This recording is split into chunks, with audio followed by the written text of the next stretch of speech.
เ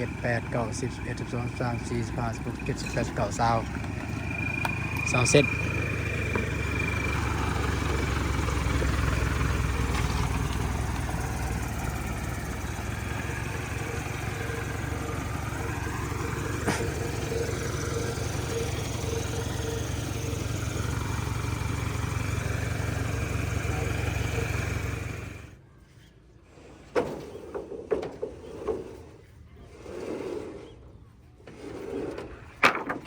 เรียบร้อยพี่น้องเลยเรียบร้อยไม้48ไม้บากจำนวน20โตราคา 80,000 รวมทั้งหมด1,600,000เนาะพี่น้องประมาณนี้โอเคเดี๋ยวเอาขี้เอาไม้ป่ะโอเคพี่น้องเลยก็โอนไปทีเรียบร้อยแล้ว1,650,000โอนให้น้องเพิ่น50,000จะกินน้ำได้อ๋อโอเคแล้วเนี่ยโดย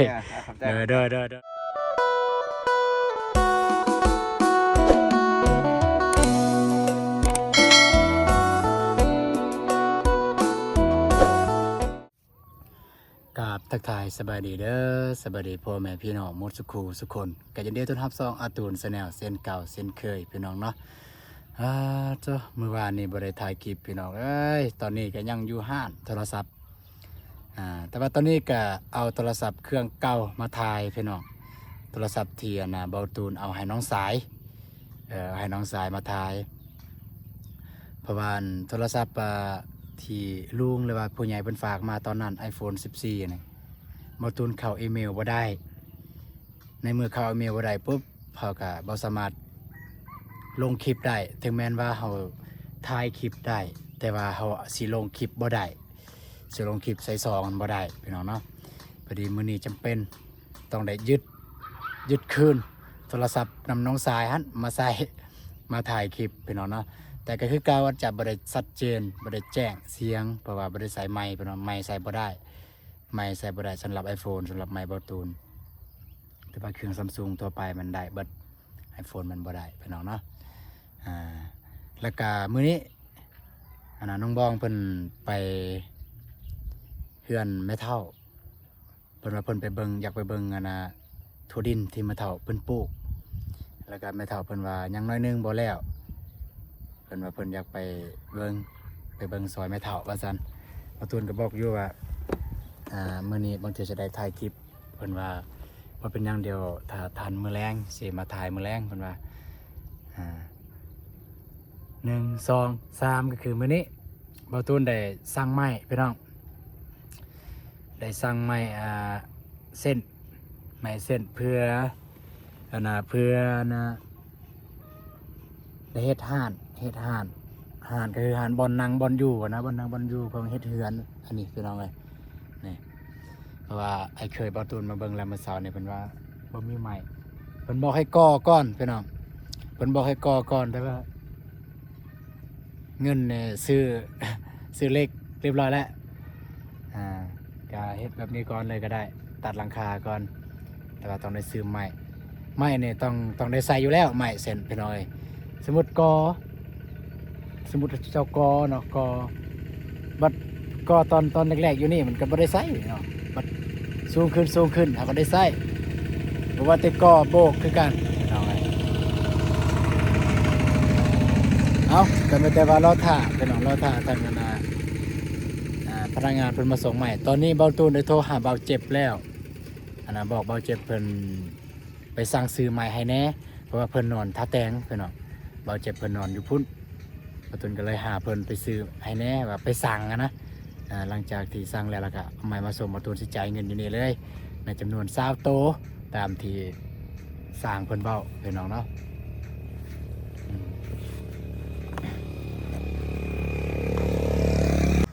อยากจะถามพ่อแม่พี่น้องว่าสำนีสูงบ่พี่น้องเนาะเสาทางไอ้เคยว่าอย่ามันสูงโพดเพราะว่าเสาเนี่ยแน่นอนแล้วมันต่ำลง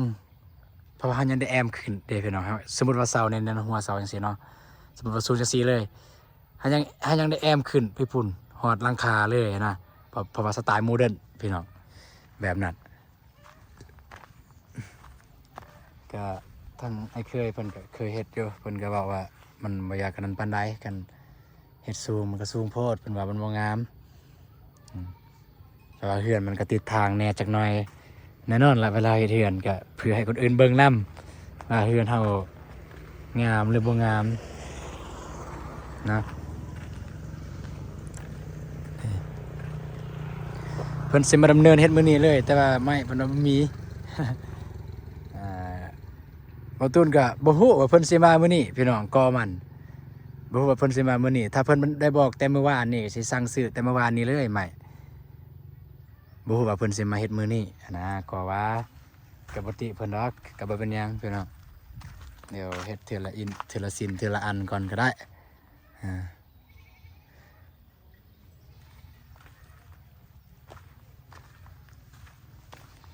ดินนี่รู้สึกว่าค่อนข้างแน่นแล้วดินนี่มันฝนตกหลายเทื่อหลายมื้อแล้วจนนี่จนหญ้าขึ้นเรื่อยพี่น้องเอ้ย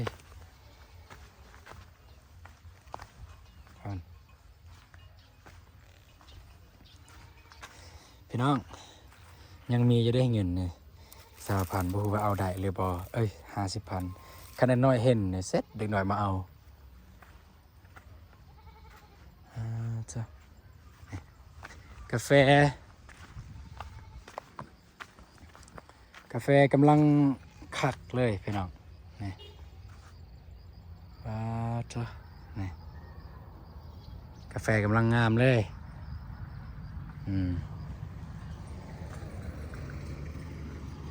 บรรทุนเกิดว่ารถมาส่งใหม่ยังบ่แม่นบรรทุนได้โทรหาบ่เจ็บแต่เศร้าๆแล้วพี่น้องเอ้ย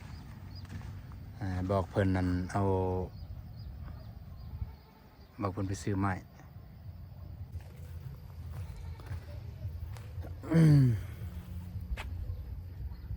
ค่อนข้างว่ายากแน่พี่น้องเอาโทรศัพท์ iPhone มาถ่ายคลิปเนี่ยค่อนข้างว่ายากจักหน่อยก็ยากบันไดยากบอลนี่แหละใส่ไม้บ่ได้พี่น้อง iPhone มันบ่ฮู้ว่าโทรศัพท์ผู้อื่นได้เลยบ่ได้แต่ของบ่ตูนเนี่ยบ่ได้ใส่ไม้บ่ได้แล้วก็บ่ได้ยินเสียงปานใดเวลาเว้าก็อยากแจ้งปานใดเด้อพี่น้องเด้อก็ขอโทษขออภัยนำหลายๆโอเคพี่น้องเอ้ยก็แต่ว่ารอท่าทางพนักงานเพิ่นมาส่งใหม่ก่อนเดี๋ยวเพิ่นจะได้แล้วก็สิอัปเดตให้พ่อแม่พี่น้องได้เบิ่งนํกันพี่น้องก็ถือว่าเฮือนบ่ตูนก็เพิ่นทางสร้างเพิ่นมาดำเนินแล้วก็คือว่าละเพิ่นก็มีเวียกคือกันเพราะว่าบ่ตูนบ่ได้จ้างเพิ่นเด้แต่ว่าก็ถ้ามีเงินก็สิให้เพิ่นอยู่ดอกเสียเวลาเพิ่นเฮ็ดเวียกเพิ่นเองเพิ่นก็มีเวียกคือกันเพราะว่าบางมื้อเพิ่นทานเพิ่นก็มาบางมื้อเพิ่นบ่ทานเพิ่นก็บ่มาเสียละถ้าคือบ่ตูนถามมันบ่มีกว่าคนเวียดเพิ่นมาตัดราคาให้เพิ่นเท่าใดก็แล้วแต่ซ้ำเฮือนบ่ตูนเนี่ยประมาณ50ล้านพี่น้อง50ล้านนี่เครื่องของเพิ่นเลยเครื่องนี่มันของเพิ่นเลยแล้วก็สังกะสีของเพิ่นเลย50ล้านแล้วก็ถามเมื่อวานเนี่ยถามบ่มีว่าเป็นจังได๋เฮือนเนี่ยฝนตกแล้วไปกวดเบิ่งอยู่บ่ได้หัวบ่ได้หยังบ่มีเพิ่นว่ายังบ่ทันได้ไปเบิ่งเทื่อก็บ่ว่ากันพี่น้องก็บ่ทวนก็ให้พี่น้องมาตัดก็ได้ใจงามลึกลายก็รอเบิ่งติดตามเบิ่งนํกันพี่น้องไงโอเครอท่านพนักงานเพิ่นมาส่งใหม่ก่อนเด้อพี่น้องเด้อเดี๋ยวเพิ่นมาฮอดแล้วก็สิอัปเดตให้พ่อแม่พี่น้องได้เบิ่งนํกันเด้อเอาพี่น้องเอ้ยรอท่าทางรถมาส่งใหม่เนี่ยโอ้ยฝนจนตกพี่น้องยังบ่ทันได้มาอีกเทื่อนี่โทรถามเบาเจ็บเพิ่นว่ากำลังมาโอ้น่าจะมาแล้วน่าจะแม่นนั่นบ่มากันมาตอนฝนตกเบิ่งแม่นบ่นั่นน่ะนี่เดี๋ยวรถถามเบิ่งก่อนพี่น้องมันจะแม่นหรือบ่แม่นฝนจนตกพี่น้องเอ้ยซัมซาสิมาฮอดเดี๋ยวเราถามเบิ่งก่อนว่าแม่นหรือบ่แม่น เพราะว่ารถเพิ่นกับแม่นซีนี่แหละรถเพิ่นที่เคยมาส่งไม้ แล้วฝนตก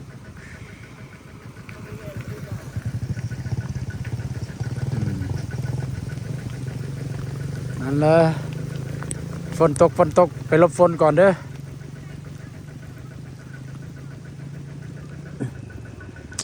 แม่นแล้วนี่อืม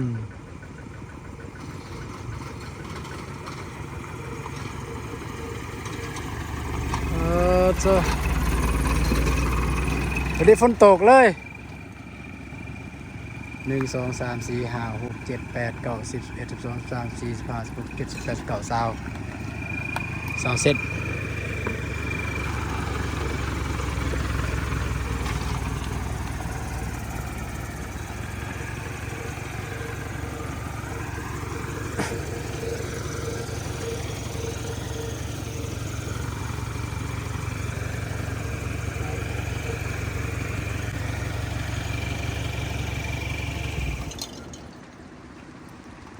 หลบฝนก่อนบ่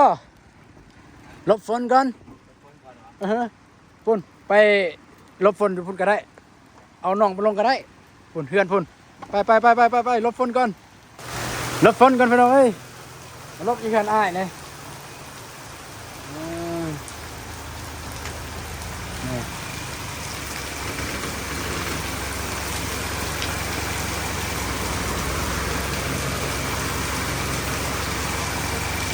มาลงมาหลบฝนก่อนฝนก็ตกดีอยู่ลาวใต้ฝน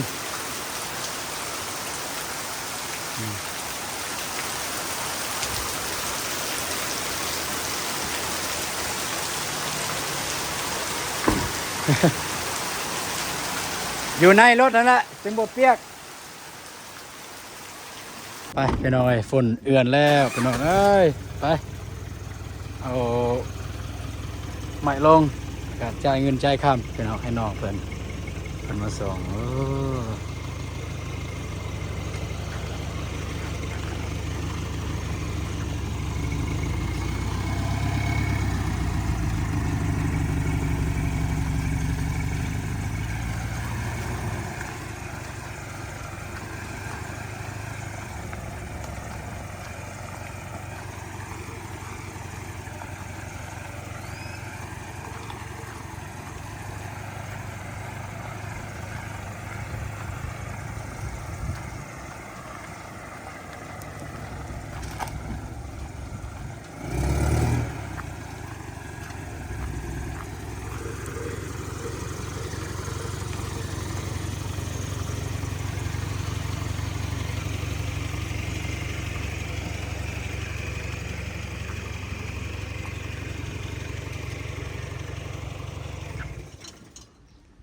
บ่มีไปจับกล้องพี่น้องเอ้ยถ้ามีในซอยน้องเพิ่นลงใส่นี่เลยก็ได้เนี่ยข้างแปลนนี่เลยข้างไม่แปลนนี่เลยบ่ได้ซอยเด้อไปจับกล้องเบาเทละอันก็ได้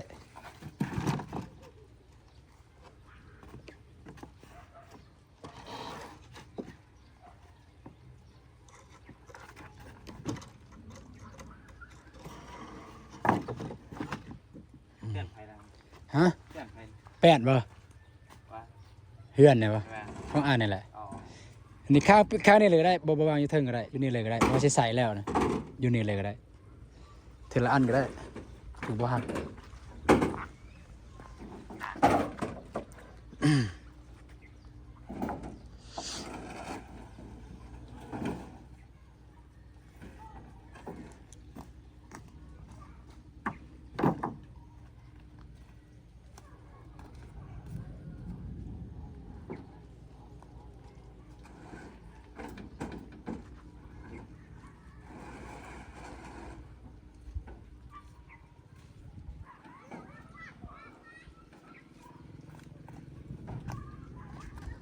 หมู่อ้ายเราไปจักคนเมื่อกี้นี่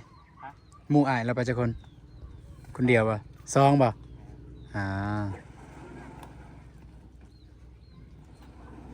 แต่บ่ฮู้ว่าทางนั้นเพิ่นถ่ายคลิปซองใดเพิ่นได้ถ่ายคลิปอยู่บ่ ใช่นะ อ่าบ่ฮู้ว่าซองใดซองเบาเตียงบ่หรือว่าซองเบาเจ็บพี่น้องเพราะว่าจะมีเบาเจ็บกับเบาเมฆไปเอาอยู่หั่นพอดีบ่ตุนก็ว่าสิไปเองแต่ก็ทีมงานอยู่หั่นก็เลยใส่ทีมงานเลยหาทีมงานเลยไปสั่งซื้อ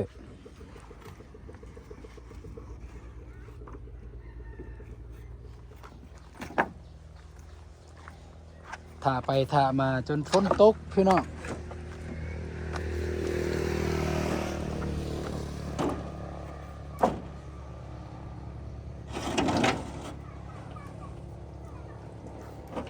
วงอันวงประตูอยู่หันนั้น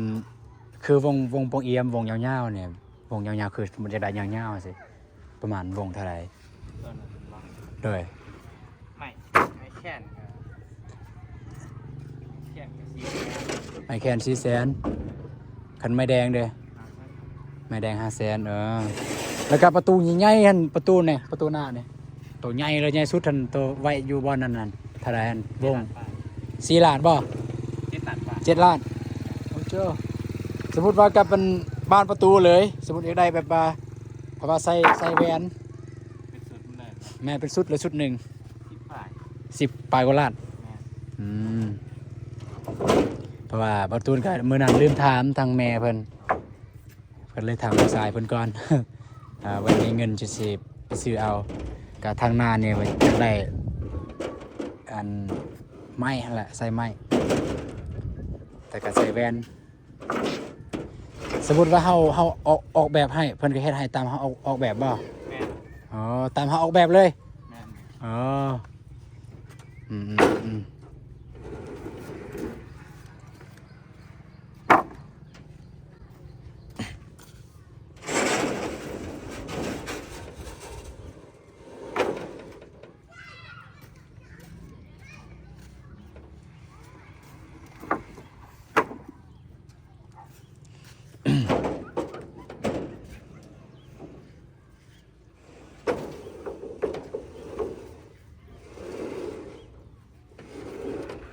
โอเคเรียบร้อยพี่น้องเลยเรียบร้อยซาวโตเนาะปฏิบัติตุนก็นับเป็นที่เรียบร้อยแล้วซาวโตทางไม่เคยเป็นว่าซาวโตพี่น้องก็คือไม่อันนี้มันเป็นอื่นพี่น้องก็คือเฮ็ดห้างบอลนางพี่น้องบอลนางทุกมีมองนางอะนะเฮ็ดเสาเฮ็ดห้างมีมองนางถ้าบ่เฮ็ดจังซี่มันก็สิยากเบิ่งบินนะจ้ะ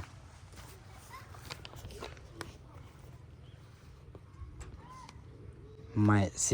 48ไม้บากจำนวน20โตราคา 80,000 รวมทั้งหมด1,600,000เนาะพี่น้องประมาณนี้โอเคเดี๋ยวเอาขี้เอาไม้ป่ะ เก้า ได้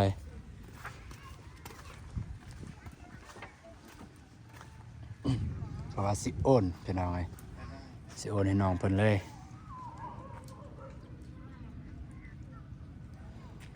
นี่ฝนกับฝนก็อะไรก็ตามแต่ก็ขอให้ตกอยู่ดินเบาเตียงเด้อนี่แหละทางนี้แหละ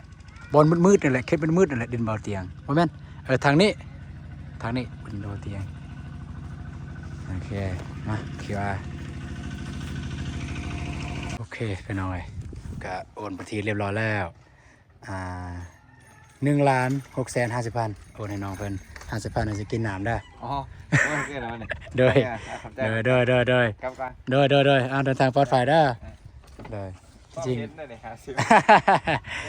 ให้ซื้อกินน้ ได้ ำโดยไปพี่น้อย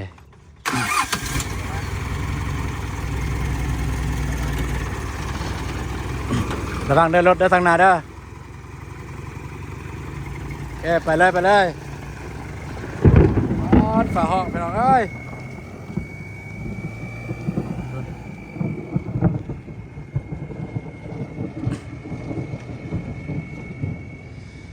โอเคพี่น้องก็ประมาณนี้พี่น้องเนาะสำหรับไม้สำหรับตอกเนี่ยก็ประมาณนี้เดี๋ยวมื้อนี้ก็บ่ฮู้ว่าทางไอโฟนได้สิมา ดำเนินเลยบ่เพราะว่าฝนตกจังซี่น่าจะแม่นถ้าเบิ่งก่อนมื้ออื่นบ่ถ้าบ่มีหยังเปลี่ยนแปลงกันบ่แม่นมื้ออื่นก็มื้อฮือเพิ่นมาแล้วบ่ต้นก็บ่ได้คือเอิ้นว่าบ่ได้รีบบ่ได้รีบบ่ได้ฟ้าวอะนะคือเฮาก็อาศัยเฮามีเงินยามใดเฮาก็เฮ็ดยามนั้นประมาณนั้นพี่น้องที่จริงก็ว่าสิก่อก่อนพี่น้องว่าสิก่อก่อนแต่ว่าเรื่องเล็กนี่แม่นบ่ตุนก็ได้งบจากผู้ใหญ่เพิ่นให้เฮ็ดหลังคาเพิ่นว่าให้ตัดหลังคาเด้อเพิ่นว่าย่านว่าฝนสิตกเพิ่นว่าพอดีในช่วงนั้นจังหวะสุนละมุนงานเบาตูนกับน้องบองแน่จังซี่ก็เลยบ่ได้เฮ็ดพี่น้องเอ้ยจนมาฮอดช่วงฝนแล้วนี่ก็จักสิว่าพี่น้องเนาะก็ตัดหลังคาแล้วก่อนแล้วจึงก่อน้ำลังอีกพอดีประตูวงกบเป็นหยังวงกบประตูแอบถามแล้วทางนอกเมื่อกี้นี้ก็คือประตูใหญ่อยู่นี่เท่าใดเป็นสุดหนึ่งประมาณ10 กว่าล้านเพิ่นว่าก็อยากได้แบบรุ่นประตูใหญ่เลยพี่น้องสำหรับประตูคางนี้ประตูก็อยากได้แบบประตูน้อยๆแต่ยาวๆแบบของไอ้นุ่งของเบานุ่งถ้าพี่น้องได้เห็นก็คืออยู่นี่บอลหนึ่งแป๊บอยู่เสานั่นบอลหนึ่งแป๊บแล้วก็เสานี่บอลหนึ่งเสานั่นบอลหนึ่งเห็นแบบนั้นเลยทุกกันนี้เลยทุกล็อกเลยเนี่ยทุกล็อกเลยมีแต่ตัวนี้พี่น้องอยู่ทางหน้านี้จะแบบใหญ่แล้วก็ยาวใหญ่แล้วก็ยาวตัวนี้พี่น้องว่าตกแต่งเด้ทางหน้าเนี่ยอยู่ในบอลหนึ่งประตูจะใหญ่กว่าอยู่บนนั้นใหญ่กว่าหมายว่าตัวอย่างว่าอยู่บนนั้น1 เมตรตัวนี้ก็2.5 เมตรความกว้างประตูแป๊บมันนี่ก็ยาวไปฮอดพุ่นเลยแล้วก็อยู่นี่ก็คือกันยาวไปพุ่นเลยตกแต่งแบบงามๆพี่น้อง เรื่องงานน้องบองนี่มันบ่ยากพี่น้องทางเพิ่นเนี่ยบ่ตูนถามคือแบบว่าสมมุติว่าน้องมักแบบใดมักซำใดประเดี๋ยวบ่ตูนก็อธิบายแบบนี้ให้แบบนี้โอเคบ่น้องเพิ่นก็ว่าโอเคเฮ็ดได้ก็ได้เพิ่นว่าขอแต่สะดวกเฮาผู้อยู่เพิ่นว่าตัวเองบ่ได้ซีเรียสเพิ่นว่าเฮ็ดได้ก็ได้ขอแต่สะดวกเฮาผู้อยู่แล้วก็พอใจกับแล้วก็นะจะว่าจังได๋วะสะดวกเฮาผู้อยู่แล้วก็เฮาพอใจกับสิ่งที่เฮาเฮ็ดหั่นเพิ่นว่านะก็ง่ายๆอยู่พี่น้องบ่ได้ยุ่งยากขนาดเพิ่นก็บ่ได้ยุ่งยากอิหยังเนาะ โอเคพี่น้องเอ้ยก็สำหรับคลิปนี้บ่ตูนก็จะได้จบคลิปเพียงเท่านี้ก่อนเด้อพี่น้องเด้อแต่ว่าเป็นจะได้บ่ตูนก็จะได้อัปเดตให้พ่อแม่พี่น้องได้เบิ่งนํกันพี่น้องก็มื้อนี้บ่ฮู้ว่าสิได้ไปทางใดเพราะว่าทีมงานก็น่าจะไปทางนั้นแหละบ่เจ็บบ่เมฆบ่ตูนก็สิได้อยู่นี่เดี๋ยวถ้ามื้อแลงถ้าเคยบ่ตูนเพิ่นมาเฮ็ดบ่ตูนก็สิอัปเดตให้พ่อแม่พี่น้องได้เบิ่งเพิ่นมาเริ่มเฮ็ดหยังแน่เพิ่นมาเริ่มเฮ็ดหยังแน่ในมื้อแรกนี้แต่มื้อแรกเพิ่นเวทก็มาถึงมื้ออื่นพี่น้องเนาะเอาสำหรับคลิปนี้บ่ตูนก็สิได้จบคลิปเพียงเท่านี้ก่อนคนทั้งหมดก็ขอบคุณผู้ใหญ่ใจบุญและพี่ทุกท่านที่ตามชมคลิปกับบ่ตูนตั้งแต่ต้นคลิปจนจบคลิปจะได้ก็ขอให้พ่อแม่พี่น้องจงมีสุขภาพแข็งแรงเด้อและร่ำรวยบ่สุขทุกคนอย่าเจ็บอย่าจนตลอดปีตลอดไปนะพี่น้องเนาะแล้วก็ขอโทษขออภัยนำเวลานํพ่อแม่พี่น้องที่เมื่อวานนี้บ่ตูนบ่ได้ถ่ายคลิปเนื่องจากว่าบ่มีโทรศัพท์สิถ่ายก็บอกว่าการพี่น้องคือตอนนี้ก็มีแล้วก็คือโทรศัพท์เบาตูนเองนี่แหละโทรศัพท์ที่เบาตูนเอาให้น้องสายใส่ไปเอามาคืนไปเอามาคืนเพราะว่าโทรศัพท์ที่เอาโทรศัพท์หน่วยนี่แหละก็ถ่ายคลิปได้นะพี่น้องถ่ายคลิปได้เพราะว่ามีอีเมลของเบาตูนอย่างอยู่ในนี้อีเมลนะแต่ว่าหน่วยที่ทางผู้ใหญ่และว่าทางลุงเพิ่นฝากมาเบาตูนยังบ่สามารถเข้าอีเมลได้ก็ว่ายังสิไปให้ทางหารเพิ่นเข้าให้แต่ก็ยังบ่ทันได้ไปตลาดเทื่อเดี๋ยวบ่ได้ไปก็สิให้ทางหารเพิ่นเข้าให้เนาะไปพี่น้องเจอกันคลิปต่อไปเด้อพี่น้องเด้อสบายดีพี่น้องไป